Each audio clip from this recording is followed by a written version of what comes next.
Good afternoon, folks. Hope you're all doing well.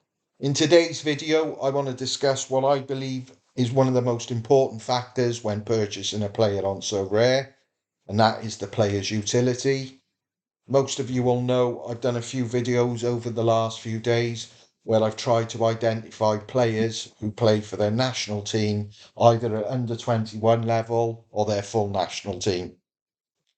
Now, for me, utility is one of the most overlooked things on So Rare by most players, me included. And I'll use the example the European season was coming to an end this season. I was fully aware of the under 21 tournament due to start, and I was obviously aware of this Euro 24 qualifiers taking place. I looked at my gallery and I was thinking, shit, I haven't got enough players to enter the team. So I went out and rectified that and bought a few players who I believe represent good value. I have a criteria for these sort of players.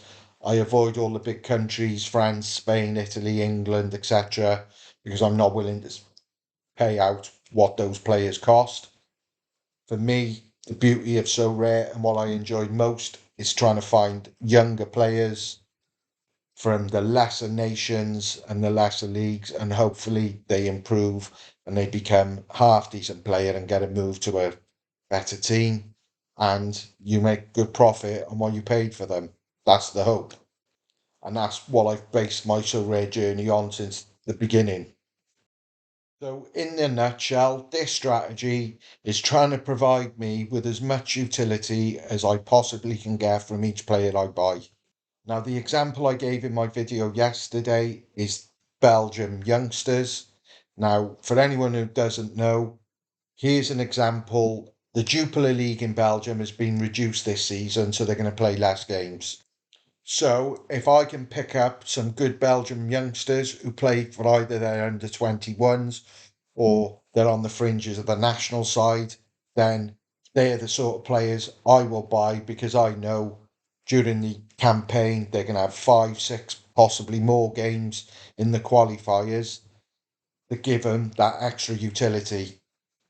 I also done another video a few weeks back in the importance for me if the clubs that they play for qualify for Europe, because again, that gives them more utility because obviously they're going to be playing more games and more games against a team who finished mid-table the season before. They're not playing in Europe, so all they're doing is playing their league games. And like I said, in Belgium, they're going to be playing less than they did last year. So in effect, they've got less utility than the season before.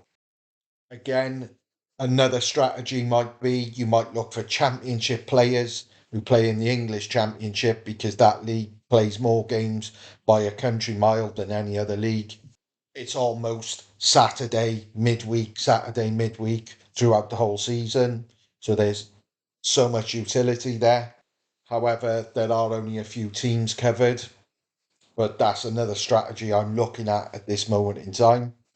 And use all the information as you possibly can, what's out there in terms of the players' stats. Do they generally play most games? Do they play the most minutes? Captains, for example, they're less likely to be rested than most outfield players or other players in the team. So these are just some of the things that I would take into consideration.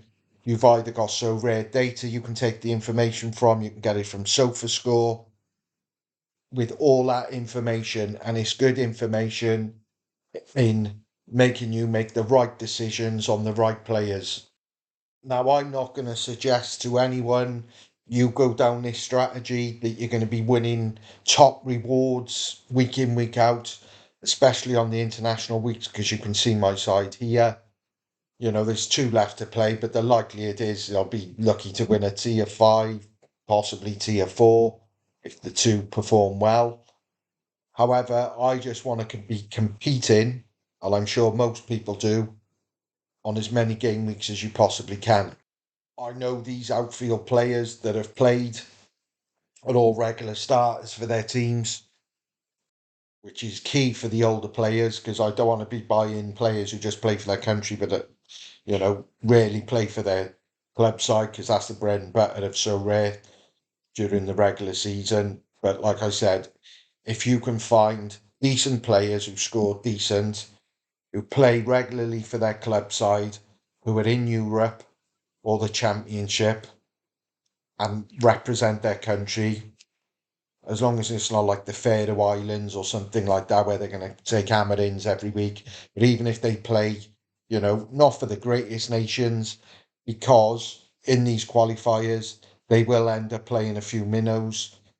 And the hope is that game week, you've got all your players and they're going to score well for their countries.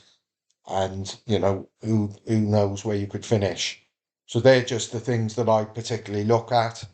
Obviously, budget is a key, and you've got to determine what your main focus is. But if you get to the stage where you've got a big enough gallery to cover and you've got a few bucks to spend, I don't know why I'm fucking saying bucks, but if you've got a few quid to spend, then, maybe fatten your gallery out and try and get in players who give you that extra utility. Anyway, guys, it's just food for thought. If any of you got any suggestions on these types of players who meet my criteria, then let me know. And that's about it, guys. Thanks for watching. See you soon.